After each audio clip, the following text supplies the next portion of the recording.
Mental health and love after 65 aren't luxuries, they're vital needs.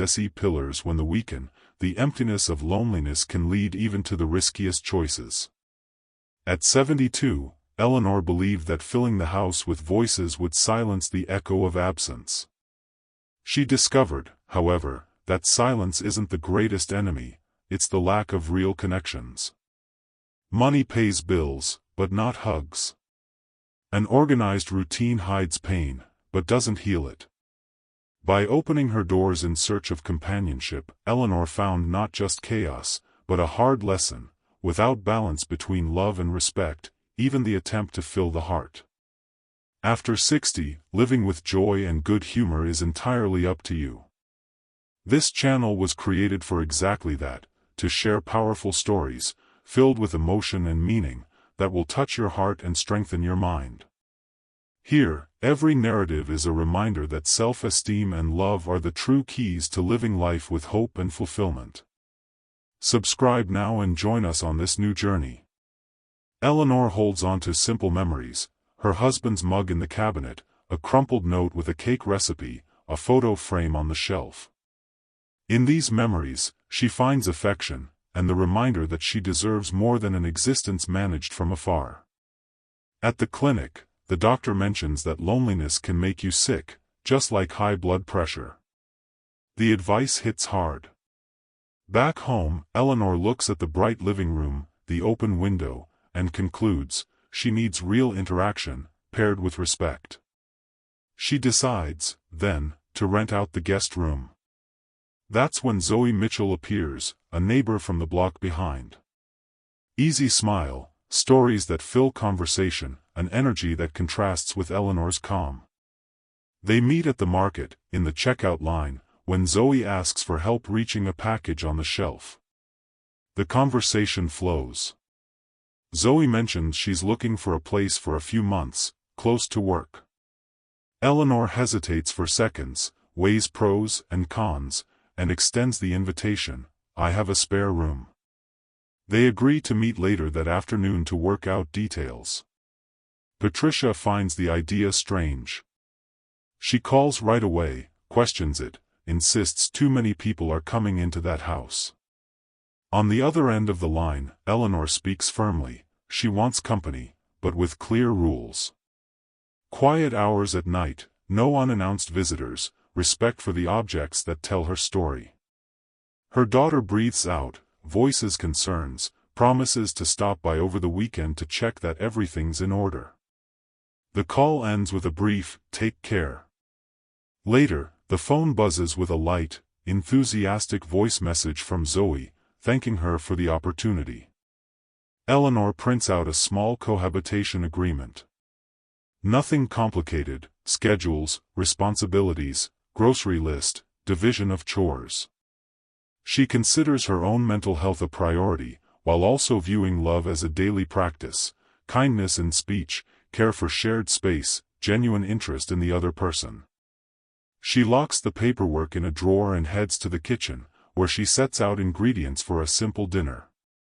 She wants to welcome her guest well. She wants this new beginning to feel like home, without exaggeration, without formality, with room for affection and boundaries. When Zoe arrives for the visit, the sun is already low. She brings a small suitcase and a notebook. She looks around each room with quiet curiosity. Eleanor shows her the spaces, explains the rules calmly, and listens to the future tenant's needs. The conversation is respectful, direct, with clear agreements. They seal the deal with a handshake and an almost shy smile, the kind that hints at a new chapter ahead. Before leaving, Zoe confirms the moving date, asks about the nearest grocery store, and offers to make breakfast on the first day. Alone again, Eleanor rests her hands on the kitchen counter and takes a deep breath. She feels useful. She feels she chose her own life, without giving up safety. The house, until then too quiet, seems to have regained its rhythm. She turns off the lights, checks that the room is ready, and leaves a small vase of garden flowers on the bed.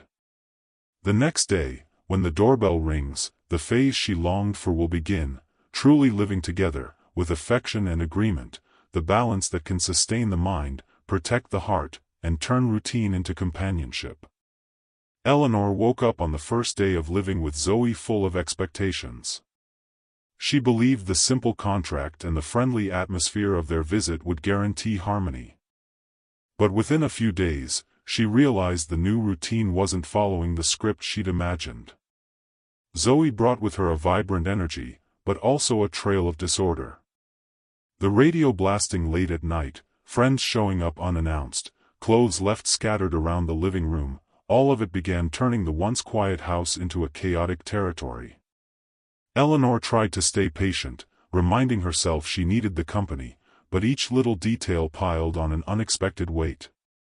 The first conversations were gentle. Eleanor, with her firm but polite voice, mentioned she needed to rest early.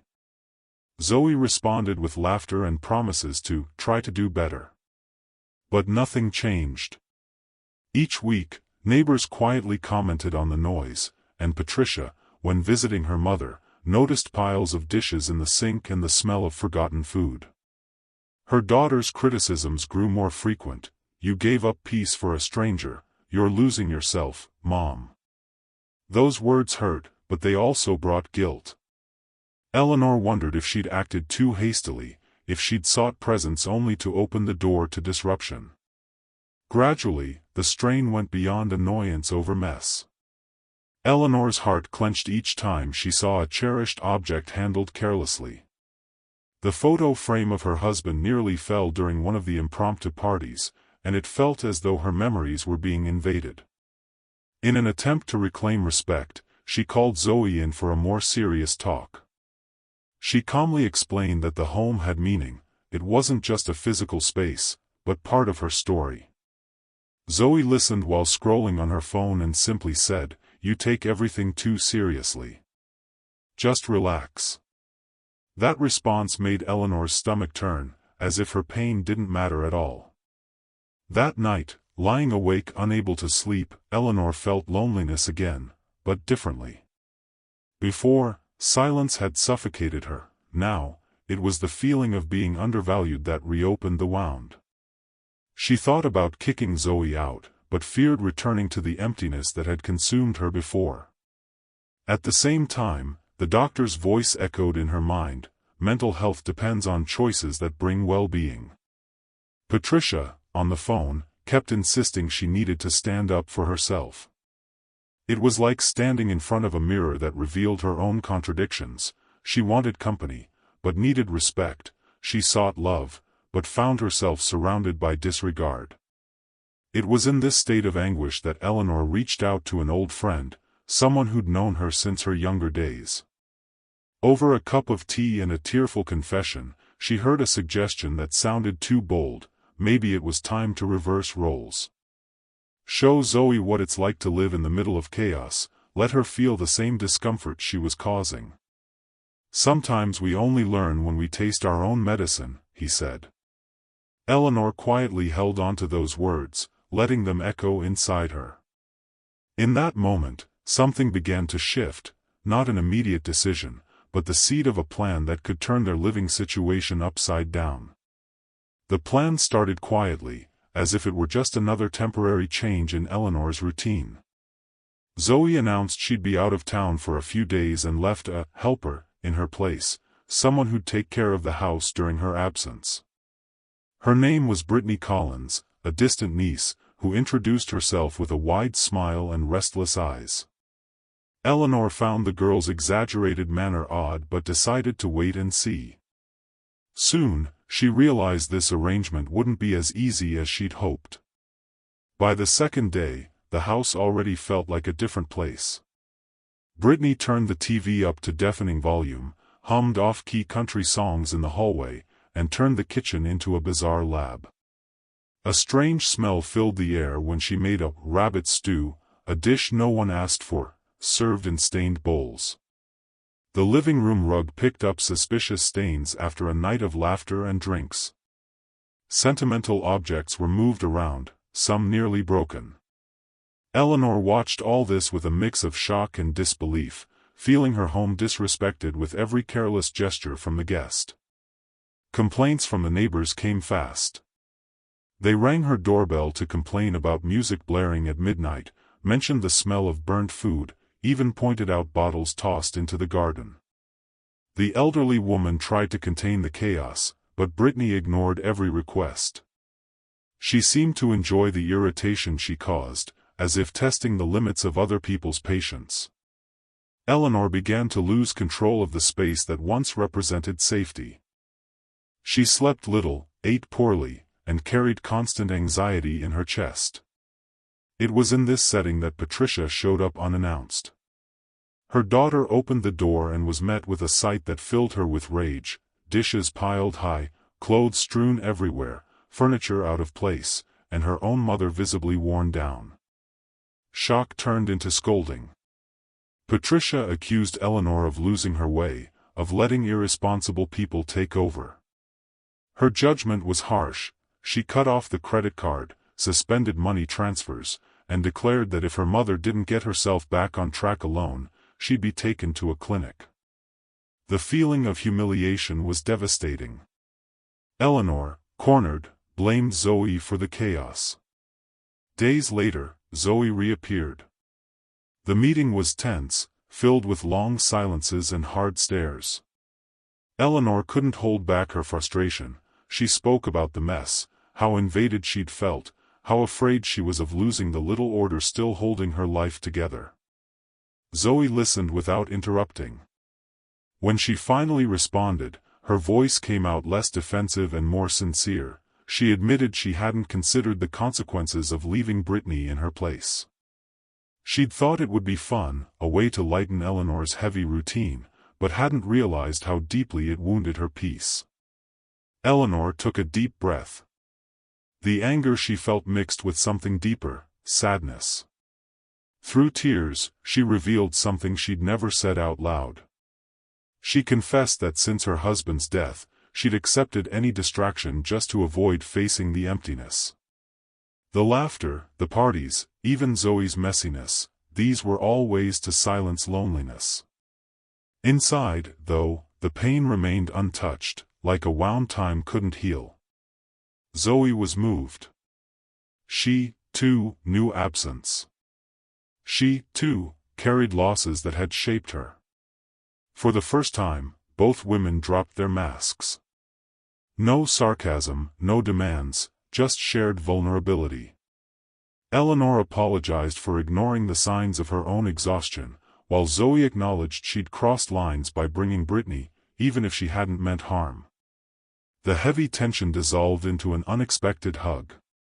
That gesture didn't erase what had happened, but it marked a promise. From then on, they'd try to find balance, where living together wouldn't be a burden, but support. Where affection wouldn't just be noise, but also respected silence. The following weeks brought visible changes. Eleanor took on small responsibilities she'd previously neglected. She handled the groceries, planned meals, tidied the house with pride.